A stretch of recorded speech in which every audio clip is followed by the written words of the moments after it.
Realizing diesel and carbon savings with innovative off-grid solutions. And I'd like to introduce Daniel Trujillo Escomel.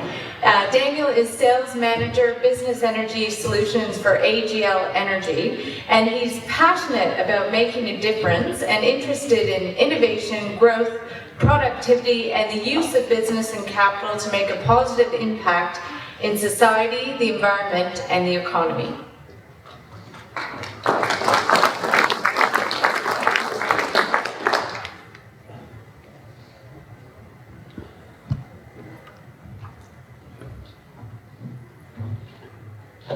Hi there, good afternoon. Hope you are all having a good time. I've been learning a lot of things here and I find it really interesting. So I want to share with you a little bit of what our experience has been, but before I go into that, safety first. So safety, as for you, is main thing for AGL. I'm very happy to see that we are in a place where we can clearly see where the exits are in case of an emergency, and there is enough space for us to walk around. It's not always the case on all these events. Look, let's start with summarizing, I guess, a little bit of what I've been hearing all this time, which is we live on this new age, the age of the electron. People want to electrify trucks, they want to electrify operations in the mines, they want to electrify everything that they can. So now we've moved from, I guess, the molecule to the electron. It's that time. What does this mean, though, for all of us? It means a transition. And transition that it's looking basically from black to green. It's looking, moving from centralized energy to distributed energy. It started maybe a few years back when we were talking about baseload coal power, but now today we're talking about battery storage. And all of this has happened in a very short span of time. And we were talking about hydrogen yesterday, and that's not even there. It's just taking it to the next level. So it's a huge transition happening here.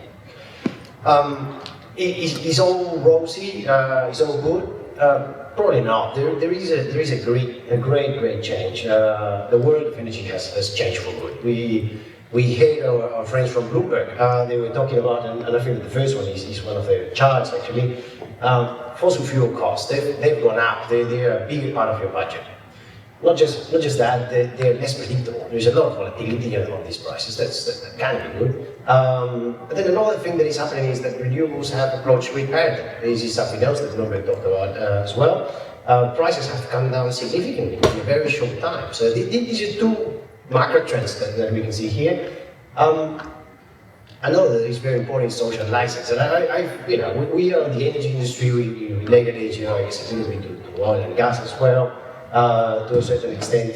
You all remember Lock the Gate. I would assume you have all seen Lock the Gate. You probably have seen this type of signal in different places. That's what social license means. And we could talk about Stop Adani or all the things that are happening, but in general, there is a real need to address social license if we actually want to have operations. It's a must for successful operations.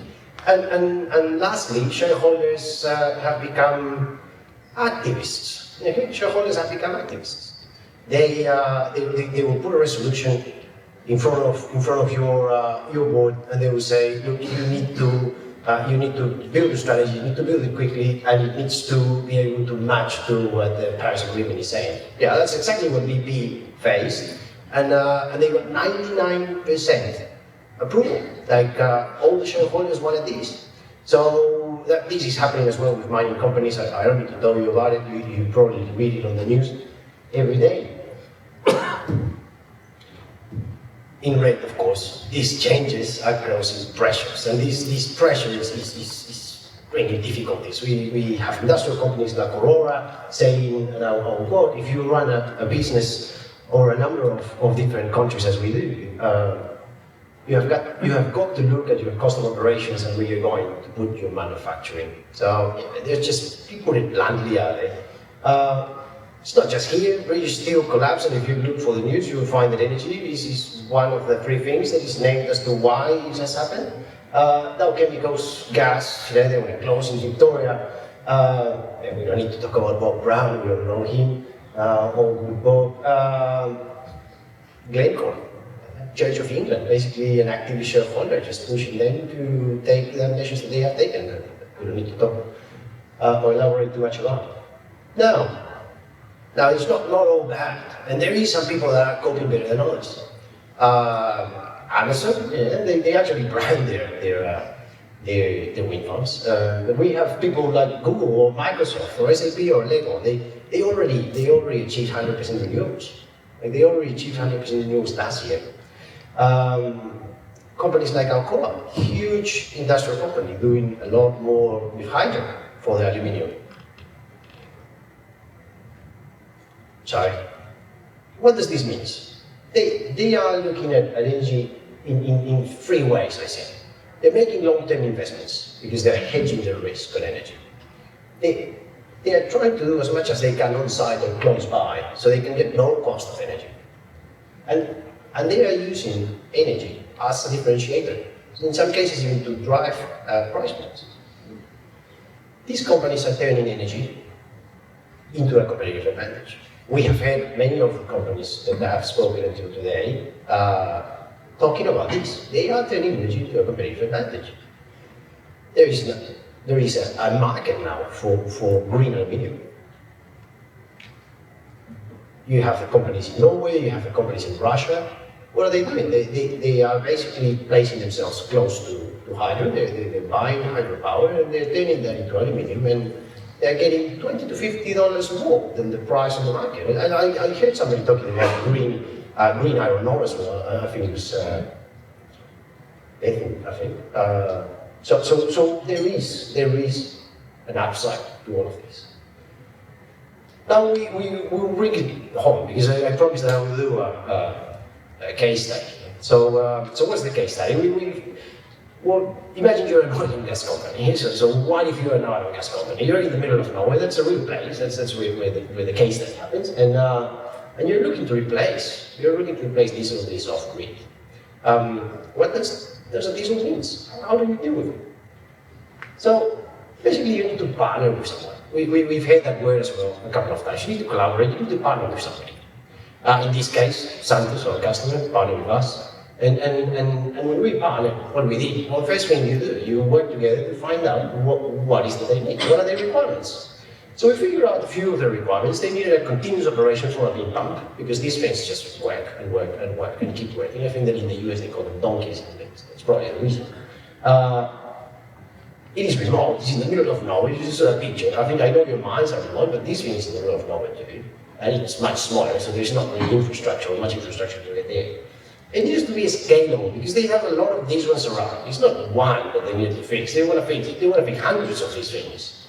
So it needs to be scalable. It needs to be reliable because you're not producing, you're losing lots of money, lots of barrels a day, lots of dollars. It needs to be long term because these things they live for long term and nobody goes there for a long time as well. It's not that they're demand and continuously looked after. And it needs to be, interestingly, redeployable. Because the well may go dry, but they will find a well not too far away. And they're not going to waste this investment. They want to take it, they want to move it, and they want to put it somewhere. So we found out these with them, we found it quite interesting. And what we did is we basically put together a concept design. What did we learn by putting a concept design together? We did learn that not all batteries are the same, and it depends what you're doing. We learned that you actually can do solar redeployable, and that there were solutions out there, not just one, but multiple solutions that we could use. We learned that using local suppliers in many cases will help you. We learned that local suppliers can be good because you have support, but number two, because they understand the conditions, they understand the harsh conditions, they understand that it's hot here while it's cold in other places. Not that we had a solution, which means that we understood how much it would cost to do what it was. Well, they turned around and they started building their business case. And I found this piece really interesting for me.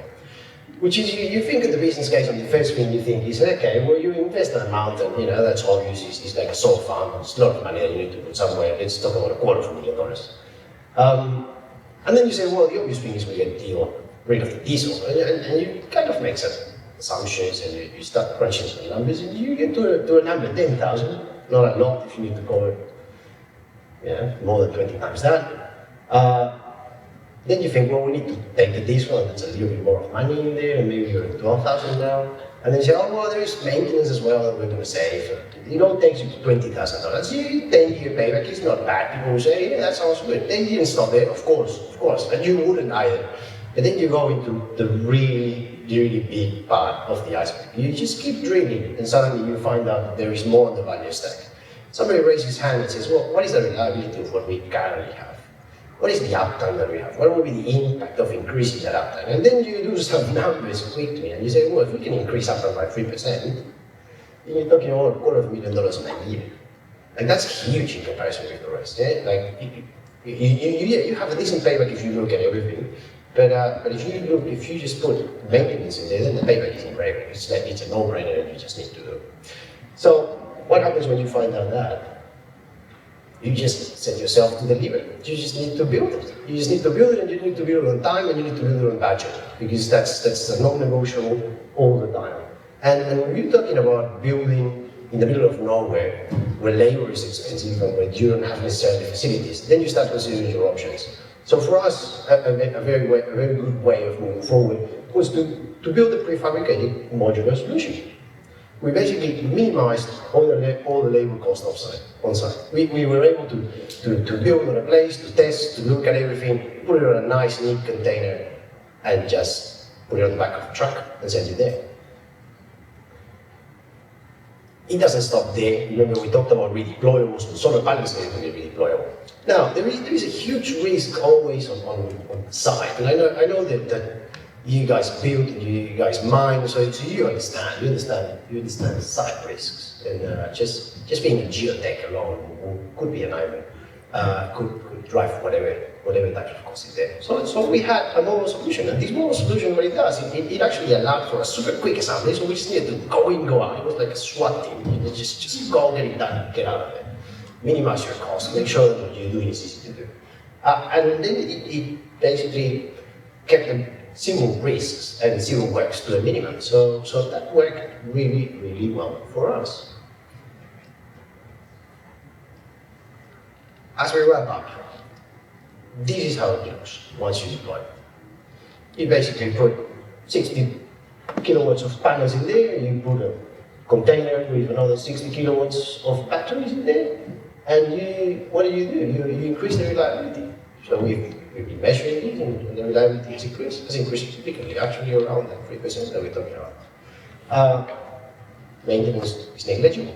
We're lucky in this place, there is not too much dust and dirt affecting it, and we'll find that the maintenance is insignificant. It is absolutely deployable. You can just pick it up, put it on the back of a truck, and try to take it wherever you want it. It is replicable and scalable, and as a matter of fact, right now as we speak, we have 20 of these ones moving on trucks across the country just being delivered, and we're looking at doing hundreds more. That will be our vision. There is zero fuel consumption. Of course there is. Solar is always going to be zero fuel consumption, but we haven't had to use, or they don't have to use the backup diesel gensets that they have there also. So there is zero fuel consumption from now on, and they get a continuous 24 hours operation. Now, I haven't even told you who NGO is, and I'm not sure if you know, because I'm conscious that I'm in Perth and that we are not necessarily a big player in Perth. But AGL is the largest listed generator of energy in Australia. We're the largest energy retailer as well. We have like 3.6 million customers, a market cap of around 30 billion. We are an industrial company. We have people that work with us, thousands of people, 3 million people. We really value safety, and we work on delivery for our customers. We provide solutions that include providing you a contract of energy, but at the same time we understand that you may be off the grid and you need different types of solution, or you may be grid connected, but you just want to reduce and achieve your goals, reduce costs, achieve your goals in terms of environmental footprint. We believe, I believe, that strongly actually, that we are the better option for business. And the reason for this is because we understand, and we have been hearing all the morning, the four things that you all seem to want, which is you need tailored solutions, and you need somebody that can provide them. We have the experience. We run the biggest fleet. You want flexible payment options, you want to start pools, you want to pay on parts, you want to pay up front. Yes, we have enough deep pockets to be able to help them in whatever type of commercial solution is required. We can provide an end-to-end service because we actually have these people on our payroll. We have a team. We have a big team. And now we understand that energy is not your core business. It so happens that it is our core business. Our core business is to keep energy flowing in Australia.